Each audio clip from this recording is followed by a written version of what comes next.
Today's episode is brought to you by Bush's Fresh Food Market. Calling all foodies, Bush's is hiring. Are you passionate about food, looking for growth, development, and excellent wages? Come grow with Bush's and apply online at bushes.com/join our team.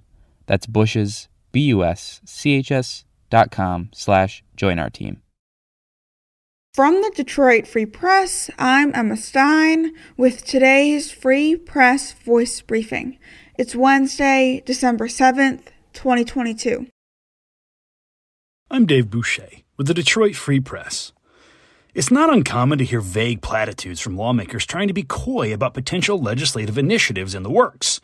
But Senate Majority Leader Mike Shirkey, a Clark Lake Republican who's serving his final days in the role, was blunt when asked what lawmakers might accomplish during the so-called lame duck legislative session this year.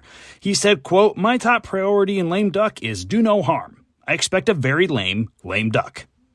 His comments echo those from other legislators and political observers preparing for the final days of the 101st Michigan legislature, known as the lame duck session, as it includes many lawmakers who won't return to Lansing when the next legislative term begins in January.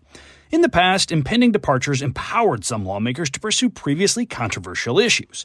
But with Republicans preparing to give up power at the State House and Democrats debating what issues they want to take up first next year, there's little impetus to press forward on thorny debates this lame duck session.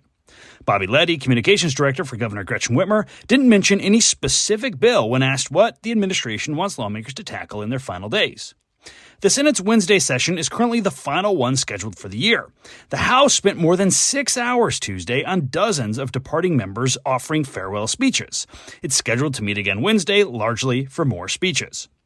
The path to getting anything done before the end of the year essentially evaporated last week, when legislative priorities of both Shirkey and House Speaker Jason Wentworth failed to make it out of the state Senate.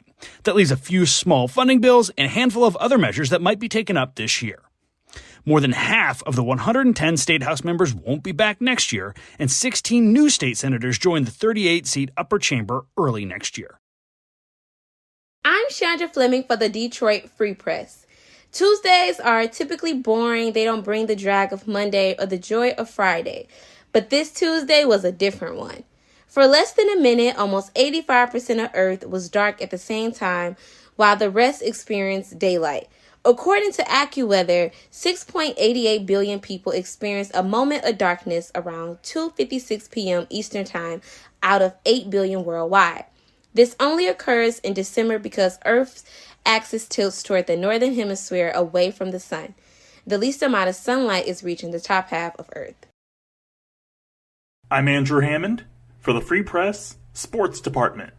The Detroit Tigers pick up the third pick in the first ever MLB Draft Lottery. On Tuesday night, Major League Baseball moved into the 21st century and held its first ever Draft Lottery. The Detroit Tigers pick up the third pick in the 2023 MLB Draft. The number 2 spot went to the Washington Nationals, and the number 1 spot went to the Pittsburgh Pirates. Originally, the Tigers were slotted at the number 6 spot, but with a little draft lottery luck, they move into the top 5.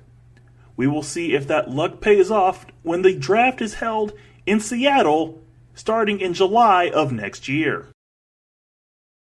For more stories from the Detroit Free Press, be sure to check out freep.com. That's FREEP.com.